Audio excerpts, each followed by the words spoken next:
आमतौर पर रानी शब्द सुनते ही रानी चेन्नम्मा, रानी दुर्गावती, रानी लक्ष्मीबाई और रानी अवंतीबाई के नाम दिमाग में आते हैं। लेकिन रानी अबक्का के नाम से अधिकांश भारतीय आज भी अनभिज्ञ हैं। रानी अबक्का चौटा या अबक्का महादेवी तटीय कर्नाटक की रानी थी, जिन्होंने 16वीं शताब्दी के उत्तरार्ध में पुर्तगालियों के दक्षिण भारत में प्रभुत्व और प्रसार पर विराम लगा दिया था।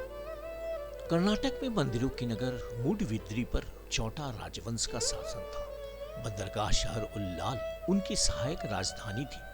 चौटा राजवंश पौराणिक मातृवंशीय परंपरा का पालन करता, जिसमें परिवार की स्त्रियों ओहदा प्रमुख होती और संपत्ति व शासन का हक बेटियों को दिया जाता था। अबक्का का जन्म उल्लाल कर्नाटक के चौटा राजघराने में वर्ष 1525 को हुआ। परंपरा के अनुसार अबक्का के मामा तिरुमला राय ने उन्हें उल्लाल नगर की रानी घोषित किया। अबक्का को युद्ध और शासन व्यवस्था संभालने का खासा प्रशिक्षण दिया गया था। अपने बहादुरी और न्यायपूर्ण शासन व्यवस्था के कारण रानी अबक्का प्रजा की प्रिय थी। माना जाता है कि रानी अबक्का लड़ाई में अग्निबाण का उपयोग करने वाली आखिरी शासक थी।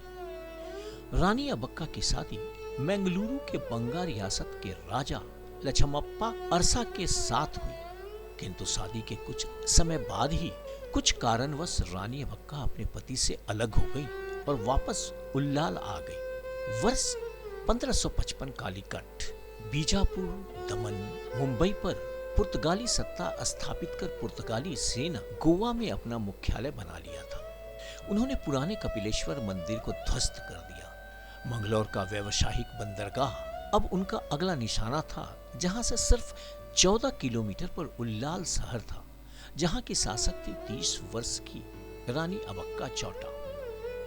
अपने प्रभाव विस्तार के लिए पुर्तगालियों ने रानी को गिरफ्तार करने के लिए कुछ सैनिक भेजे, लेकिन उनमें से कोई वापस नहीं लौट पाया। क्रोधित पुर्तगालियों ने तब एडमिरल डाम अल्वेरो ड सिल्वीरा के नेतृत्व में एक बड़ी सेना भेजी।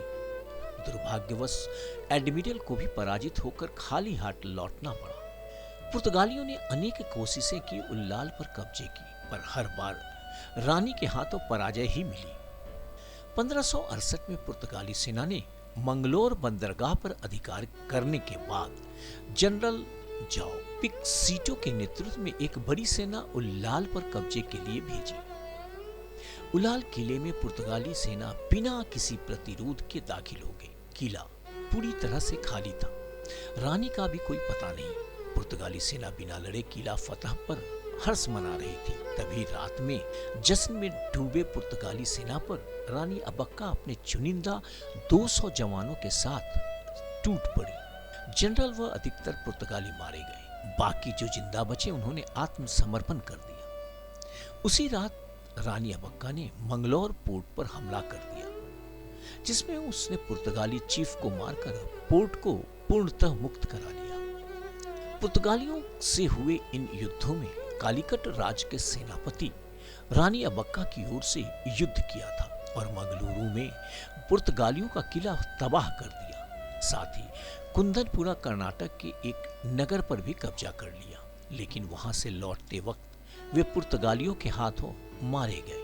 1569 में पुर्तगालियों ने पुनः एक बार मंगलुरु का किला हासिल कर लिया, किंतु रानी अबक्का अभी भी पुर्तगालियों के लिए एक बड़ा खतरा बनी हुई थी।